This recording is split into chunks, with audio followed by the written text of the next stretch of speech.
जो सतयुग में आप ही में से फिर क्या जो पार नहीं हुए वो यहीं भटक रहे होंगे, और सतयुग में फिर जन्मे वो पुण्य खत्म हुए। जितने पुण्य खत्म हो जाएंगे उसी प्रकार वातावरण बदलता जाएगा संसार का। सतयुग में क्या था, इतना मजबूत शरीर होता था, पृथ्वी के ऊपर फल लदपद रहते थे और बाग बगीचे बहुत गुणे, बनों के बन, केड़ों के बन, आमों के बन यानी अंगूरों के बन ऐसे होते थे। और ये जो अन्न है गेहूं बाजरा ज्वार, जैसे सामक आपने देखा अपने आप उग जाता है, अपने आप परिपक्व हो जाता है, ऐसे खड़े रहा करते। कोई अभाव नहीं था, लाए तोड़ के और झाड़ के धर दिए और पका के खाओ और भक्ति करो, कोई कम नहीं था। फिर धीरे धीरे पुण्य समाप्त हुए, वो सुविधाएं भी कम होती चली गई। त्रेता में आए। त्रेता में आपको हजारों वर्ष का जीवन जीने को मिला, वो भी थोड़ा रहा, क्योंकि मृत्यु अच्छी चीज नहीं है। और यहां कंपलसरी, यहां तो अच्छी चीज रहेगी ही नहीं। और हम यही डिमांड करते हैं कि हमें अच्छी चीज मिले और कभी समाप्त ना हो। अब बेटा बेटी हुए, हम कितने खुश हैं, बिल्कुल सही है। और हम अपने बच्चों के साथ रहें, कितने अच्छे लगते हैं। इन्हीं के लिए हम सारा दिन मजदूरी करते हैं, मेहनत करते हैं, इनको सुखी रखना चाहते हैं। और ये मृत्यु हो जाती है 1 मिनट में। बच्चे ही मर जाते हैं, बाप माता पिता दोनों मर जाते हैं इकट्ठे, पूरा परिवार नाश हो जाता है। तो व्हाट इज दिस? ये संसार है जहां आप रह रहे हो। ठीक है, अभी तक आपको ये पता ही नहीं था कि इसके अतिरिक्त भी कोई स्थान है।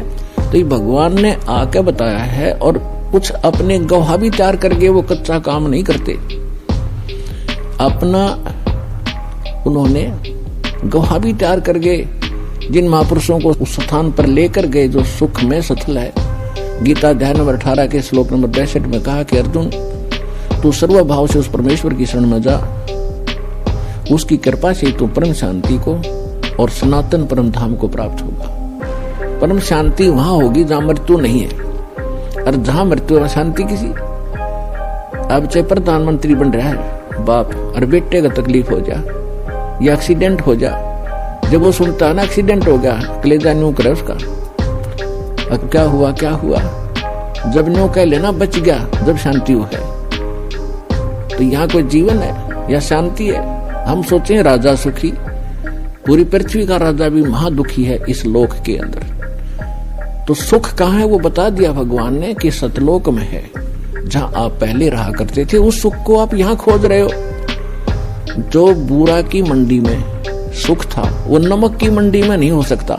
उस कीट को, उस कीड़े को जो खांड की बोरी से उठकर और किसी ने उठाकर नमक की मंडी में डाल दिया, तो वह सारा कलर एक जैसा है। तो ये काल जो है ये भगवान जरूर कहलावा है, लेकिन ये भगवान नहीं है, ये सुखदाई नहीं है।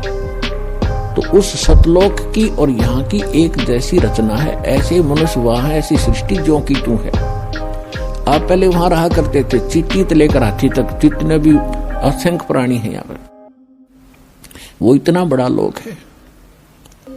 और आप एक परिवार की वहां इतनी स्थान है, ऐसे सदाबहार बाग आपके आंगन में लगे रहते हैं। बड़े बड़े महल हैं तेज पुंज के बने, जैसे यहाँ मिट्टी है 5 तत्वों से बना सारा कुछ, पेड़ भी पौधे, वहां 1 तत्व से बने, नूर तत्व से। और उसको छोड़कर आप यहाँ आ गए, आप यहाँ खोज रहे हो सुख के, काम करूं नहीं और सुख गणाओ, बैठे बैठे सारा कुछ मिला है, ये तो वहां मिल जाएगा। तो इसकी नकल काल न करा कि स्वर्ग और महास्वर्ग। अब वहां आपको बैठों को जरूर मिलेगा स्वर्ग महास्वर्ग में, लेकिन पूंजी आपकी खत्म हो रही है। और वहां पूंजी बिल्कुल खत्म नहीं होती, क्योंकि आप अपने बाप के घर पर हो गए। बाप के घर पर कोई किराया थोड़ा देना पड़ता है, वो परम पिता है हमारा। तो यहाँ तो स्वर्ग में जब पूंजी खत्म हो जाएगी, आपको फिर पृथ्वी पर पटक देगा, झाड़ा लेकर के आपको चूस कर आपके पुण्यों को खत्म करके यहाँ पटक देता है। और वहां कभी पुण्य खत्म होते ही नहीं।